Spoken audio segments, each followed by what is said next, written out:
Olá, meus amadinhos, tudo bem com vocês? Como vocês estão? Tô meio sumidinha, mas aqui estou para falar um pouquinho para vocês sobre a palavra do Senhor, amém? No qual o Senhor falou grandemente na minha vida, eu creio que o Senhor vai falar na vida de vocês também. Tem certas vezes nas nossas vidas que nós nos questionamos e nos perguntamos o porquê de estarmos passando certas coisas em nossas vidas. Às vezes nós não entendemos, a gente fala assim, meu Deus, mesmo eu servindo ao Senhor, o Senhor tem permitido eu passar essas coisas, meu Pai. O porquê, né? Às vezes questionamos o porquê. Até entendermos que tudo debaixo do céu tem um propósito. Não existe nada debaixo do céu sem propósito. E tudo que acontece na minha vida e na sua vida tem a permissão de Deus. Não significa que é Deus que esteja causando. Não. Mas tem a permissão de Deus. Porque a palavra de Deus fala que não cai uma folha de uma árvore se não tiver a permissão de Deus. Então, através desta palavra que eu vou falar para vocês aqui hoje, vocês vão entender muitas coisas que estão acontecendo em sua vida. E vai ter o direcionamento do que fazer, para onde seguir, né? Porque Jesus fala pra gente, na palavra dele, antes dele subir para a glória, que ele iria, mas que ele não nos deixaria só, que ele nos deixaria na companhia do Espírito Santo. O que é o Espírito Santo? O Espírito Santo é aquele que nos direciona, é aquele que quando estamos perdidos no caminho errado, ele nos dá a direção. O Espírito Santo é aquele que quando estamos caídos nos consola. O Espírito Santo é aquele que nos levanta. Amém? Então vamos lá, a palavra no qual o Senhor colocou no meu coração fica localizada em 1 Samuel, capítulo 17, versículo 24 e 25, primeiramente. Porém, todos os homens em Israel, vendo aquele homem, fugiram de diante dele e temiam grandemente. E diziam os homens de Israel: viste aquele homem que subiu? Pois subiu para afrontar a Israel. Há de ser, pois, o homem que o ferir, o rei enriquecerá de grandes riquezas, e lhe dará a sua filha, e fará franca a casa de seu pai em Israel. Agora vamos lá no versículo 33.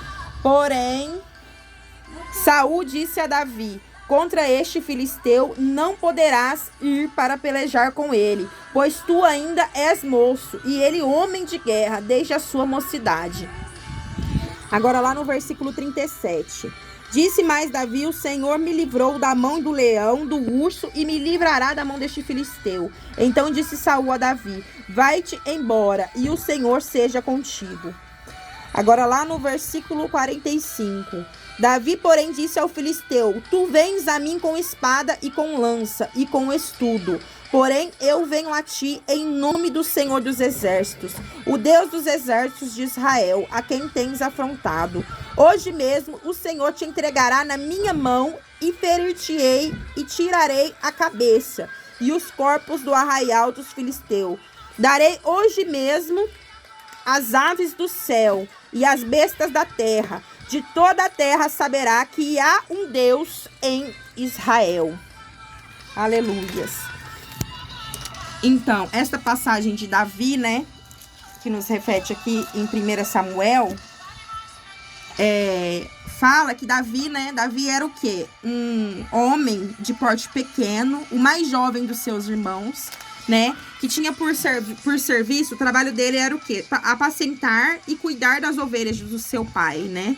Este era o serviço de Davi. Ele tinha que o quê? Ele tinha que zelar pela vida das ovelhas do seu pai, né? E cuidar delas, alimentar, né? Fazer o que era preciso para manter aquelas ovelhas ali saudáveis, né? Este era o trabalho de Davi.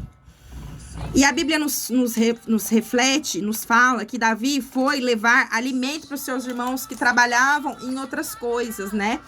Mas que Davi, quando saiu, ele deixou o pasto, deixou as ovelhas ao cuidado de outra pessoa. A Bíblia nos fala que Davi deixou alguém cuidando dessas ovelhas, né? E Davi, quando vai entregar essa comida aos seus irmãos, passa o mensageiro dizendo que quem derrotasse o gigante Golias, que era um grande guerreiro do exército, né? teria como premiação muitas riquezas e a filha do rei como prêmio, né? E Davi ouviu aquilo e colocou dentro do coração dele. Aí ele perguntou o que foi prometido. Aí a pessoa repetiu para ele. Aí a Bíblia nos fala que Davi foi conversar, né? Aí fala aqui que Saul falou que Davi não teria capacidade de derrotar aquele guerreiro. Por quê? Porque Davi era moço, era de porte pequeno. Davi não tinha experiência com guerras, Davi não tinha experiência com lutas. Aí Davi fala pra ele, do mesmo jeito que eu matei leão, que eu matei urso e Deus me livrou, eu apacentando as ovelhas do meu pai, Deus com certeza me livrará desse guerreiro Golias. Com certeza Deus me livrará. Então Davi fez o quê? Ele exerceu a fé dele, né? E tá escrito na palavra de Deus que é um tempo determinado para todas as coisas. Para Davi derrotar Golias, ele teve que matar urso, ele teve que matar leão, ele teve que apacentar a ovelha, ele teve que aguentar a humilhação dos irmãos, porque ele era conhecido como menor, ele era conhecido como mais fraco, ele era conhecido como o ovelha negra da família. Esta é a verdade. Então, e a Bíblia nos fala também que Deus escolheu as coisas loucas deste mundo para confundir as sábias. Então, aquele que acha que é, na verdade não é. E a Bíblia nos relata aqui também que quando Davi se propôs a matar Golias, o irmão dele se levanta. Acaso você foi responsável, deixou as nossas ovelhas, as ovelhas do nosso pai sozinha, para vir aqui falar estas coisas? E Davi fez o quê? Davi simplesmente fingiu que não ouvia, porque Davi sabia que ele tinha tido responsabilidade de deixar alguém cuidando das ovelhas do seu pai. Assim é na nossa vida. Quando nós nos propomos a fazer algo direcionados por Deus, muitas pessoas se levantam. Muitas pessoas falam, você não vai conseguir. Muitas pessoas falam, você é pequeno. Muitas pessoas falam, você não é capaz. Mas quem te escolheu foi Deus. E quem te capacita foi Deus. Aí a Bíblia nos relata aqui que Davi fala para Golias, você vem com espada e com escudo, mas eu vou até você em nome do meu Deus, o Deus de Israel. Então quer dizer, ele não foi por força e nem por violência, ele foi direcionado pela palavra do Deus vivo, que estava direcionando ele. Então Deus direcionou ele ao quê? A pegar uma pedra e a lançar. E essa pedra foi certeira, que bateu na testa de Golias e o derrubou. E assim como Davi falou, foi feito. Ele entregou o corpo Ele entregou o corpo de Golias aos corvos, né? Fala aqui. Então, foi isso que aconteceu na passagem de Davi. Essa passagem nos ensina muita coisa. Que antes de Davi derrotar Golias, ele passou por um processo. E que se ele não tivesse suportado este processo, ele não chegaria no propósito. Que o propósito era o quê? O propósito era o quê? Virar rei e ter as riquezas. Porque a Bíblia nos fala que Davi era um homem segundo o coração de Deus, com todos os defeitos que Davi tinha. Mas Davi era um homem temente a Deus. Davi era um homem que esperava em Deus. Davi era um homem direcionado por Deus. Por mais que Davi tenha sido um dos homens que mais pecou na Bíblia, ele pecava, mas ele se arrependia dos seus pecados. Ele se arrependia, ele pedia perdão. Então, Deus honrou Davi. Deus honrou Davi por quê? Através da fé dele. E assim é na minha vida e na sua vida. Às vezes estamos passando certos processos que pra gente chegar onde a gente tem que chegar, a gente tem que ser humilhado, a gente tem que ser pisoteado, a gente tem que ser traído. Porque a honra só chega pra quem foi humilhado. Quem não foi humilhado, quem não passou o processo, não tem honra. Não tem como uma pessoa ser exaltada se ela não foi humilhado. A Bíblia nos fala que Deus abate o soberbo e exalta o humilhado. Deus é um Deus de justiça. Às vezes você tem se questionado, Deus, será que o Senhor não tá vendo tudo que está acontecendo em minha vida? Deus fala, eu tô vendo e eu tô permitindo. Porque Deus só dá as maiores lutas aos maiores guerreiros. Deus não daria uma luta a você que você não é capaz de suportar, que você não é capaz de vencer. Deus me leva também à história de José. José foi o quê? Foi invejado pelos seus irmãos. Porque José teve um sonho que todos os seus irmãos iriam submeter a ele. E José cometeu a falha de falar esses sonhos para os irmãos, porque ele achou que os irmãos estariam do lado dele. Às vezes você acha que tem pessoas do teu lado que estão torcendo a seu favor, mas não estão. Estão torcendo para a sua queda. Ou às vezes estão tramando a sua queda. Só que entenda uma coisa, mesmo os irmãos de José vendendo José como escravo, qual que era a inveja deles com relação a José? Era o amor que o pai tinha por José. José tinha um amor, o pai, Jacó tinha um amor por José que ele não tinha pelos outros filhos, né? Por quê? Porque ele era filho da mulher que José amava. Então, era por isso que José tinha esse amor, que Jacó tinha esse amor por José. Mas José tinha culpa disso? José não tinha culpa. Que ele era amado pelo pai. E que ele era o preferido do pai. Mas os outros irmãos não entendiam o que eles fizeram. Venderam José como escravo. Pra quê? Pra tirar José de cena. Ele saindo de cena, nosso pai vai ficar a nosso favor. Ele saindo de cena, nosso pai vai fazer pra nós o que faz pra ele. Ele saindo de cena, mas eles não entendiam que tudo tinha um propósito.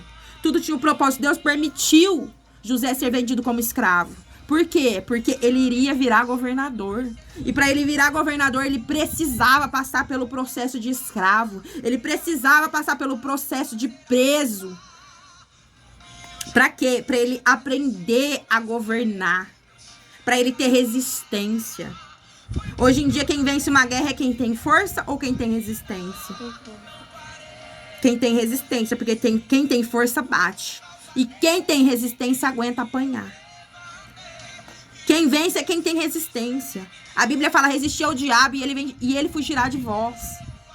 Todos os dias ele vai se levantar contra a tua vida, contra a tua família. Todos os dias ele vai colocar na tua cabeça que você não pode, que você não é capaz, que você não vai vencer.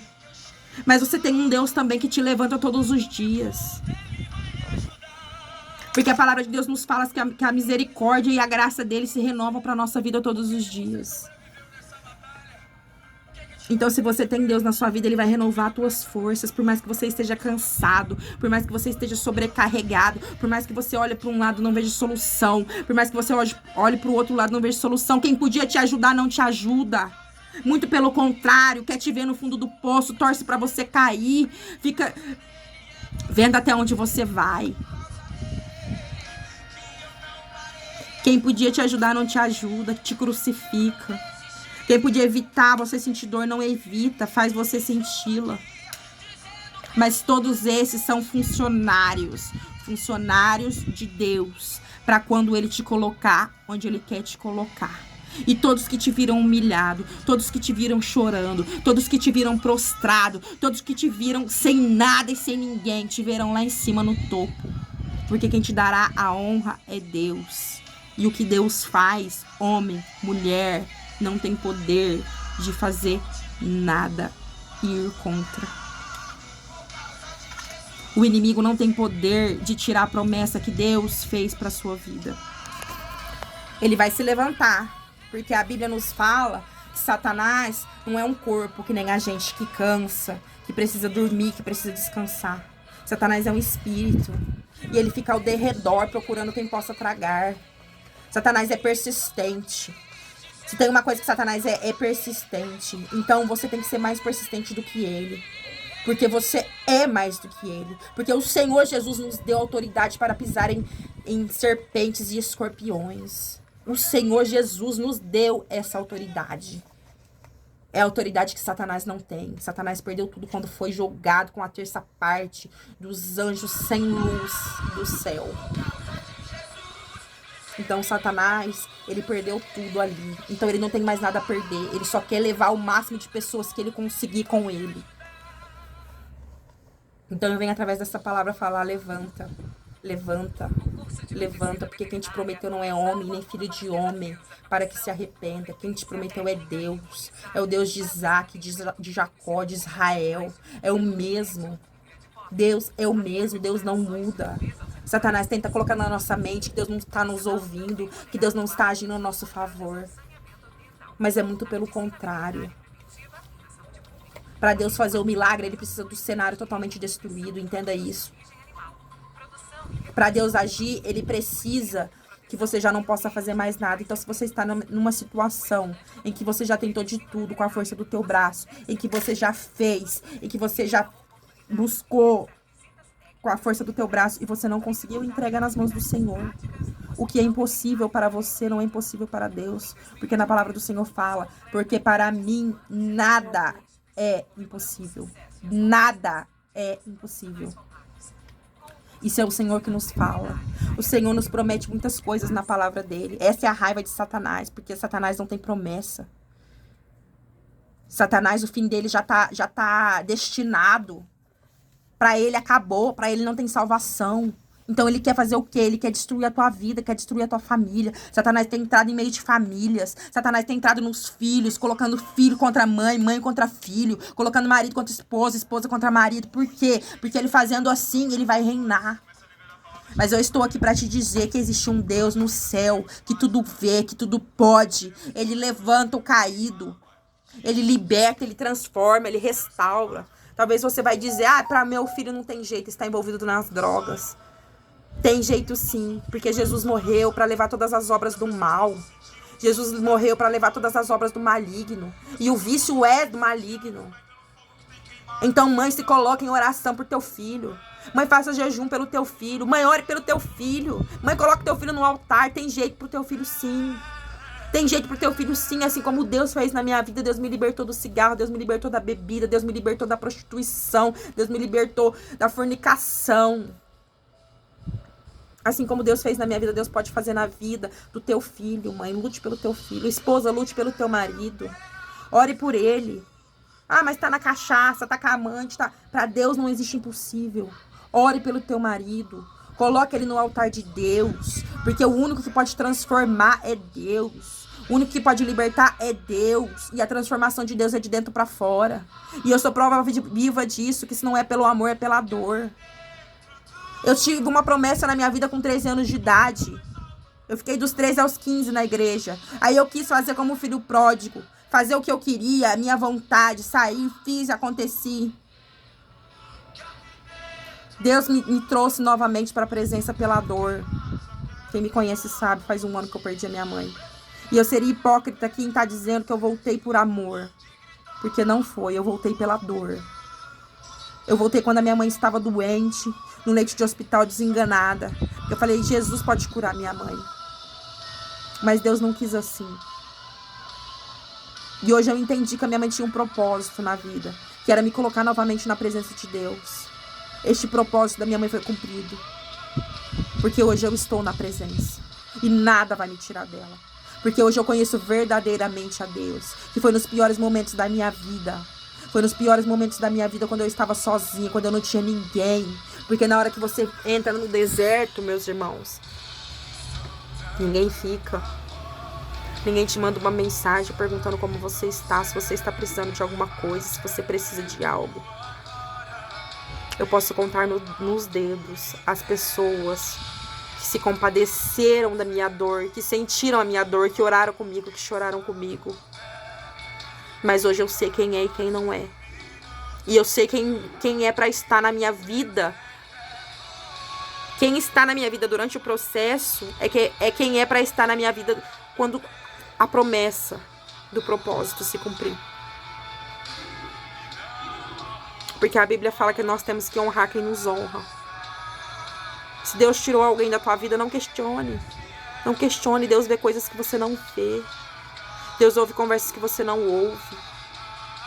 A partir do momento que nós temos um relacionamento com Deus, quem direciona a nossa vida é Ele. Tantas coisas que eu já disse para o Senhor, e a partir de hoje eu não oro mais por isso. Deus fala, peraí, não é a tua vontade, é a minha. E você vai estar no centro da minha vontade. E todas as vezes, assim como Jonas quis fugir do centro da vontade de Deus, era para Jonas ir para um lugar pregar a palavra de Deus. Jonas foi para outro lugar. O que aconteceu? Jonas foi engolido por uma baleia para voltar à rota que nunca deveria ter saído. Então Deus trabalha da maneira dele, meus irmãos. E a gente tem que entender que quanto mais a gente relutar contra a vontade de Deus, mais tempo a gente vai ficar no deserto. Mas assim como aquele povo ficou no deserto 40 anos, Coisas que, tipo, em 40 dias eles iriam chegar, eles ficaram no deserto por quê? Por conta da murmuração, por conta de reclamar, por conta de não acreditar, por conta de não confiar no Senhor. Então eles ficaram no deserto. Mas Deus é tão misericordioso que Deus não deixou faltar pão. Deus não deixou faltar alimento, não deixou faltar veste no deserto. 40 anos Deus sustentando o povo. Por quê? Pela misericórdia. Pela misericórdia, pela graça. Graça é o quê? Graça é a favor imerecido. Aquele povo merecia a graça de Deus? Não merecia. Mas Deus sustentou o povo no exército. Por quê? Por amor. Porque exército é para prender. E muitas pessoas ficaram no deserto e não viram a terra prometida. Por quê? Porque questionaram a Deus. Então pare de questionar e entrega a tua vida a Deus hoje. Essa palavra é para mim e para você. Não questione. Não questione, apenas glorifique o nome do Senhor. Porque a palavra do Senhor fala que a vontade de Deus é boa, perfeita e agradável. E se a sua vida está no altar de Deus, não temas, Deus é contigo. Sua vida está no altar de Deus, jogue, lance sobre ele todas as suas ansiedades. Se estão te afrontando, se estão te humilhando, se estão fazendo as coisas para te deixar no fundo do poço, continue. Continue, apenas continue. Não dê resposta. Assim como Davi fez, não deu resposta a seu irmão. Ele simplesmente seguiu o que Deus mandou ele fazer. E no final, até o seu irmão teve que reconhecer que Deus era na vida de Davi. Porque Davi virou rei. Davi foi um dos homens mais ricos que teve. Por quê? Porque ele acreditou na promessa do Senhor. E ele obedeceu o direcionamento de Deus. Então ele viveu o que ele tinha que viver. Que hoje nós sejamos como Davi. Que nós olhemos para a promessa, não para o gigante. O gigante era grande, o gigante era temer, todos tinham medo do gigante. Porque o gigante tinha vencido muitas batalhas. Mas contra o Deus de Israel não existe gigante. Oh, aleluia. Contra o Deus de Israel pode levantar quem for que vai cair. Por quê? Porque ele é Deus, ele é poderoso, ele é o alfa, o ômega, o princípio, o meio e o fim. Amém? Que Deus abençoe a vida de todos vocês, que vocês possam ficar com essa palavra e não só ouvi-las, mas guardá-la no seu coração. E a partir de hoje, exercitar esta fé de Davi, porque Davi foi um homem de fé. Ele foi pela fé, que hoje nós vivemos por fé, não por vista. Porque a fé é o firme fundamento das coisas que não vemos, mas que esperamos. Talvez o seu cenário é totalmente contrário ao que Deus prometeu. E normalmente é assim. A promessa de Deus é uma, o cenário é outro, totalmente contrário. Por quê? Porque Deus chega, muda a história para que o nome dele seja glorificado. Aleluias. Então Deus está entrando para mudar a tua história hoje. Receba em nome de Jesus. O nome de Deus vai ser glorificado através da tua vida, através do seu testemunho, através da tua família, através da sua perseverança, através da sua persistência. Em nome de Jesus. Que Deus te abençoe.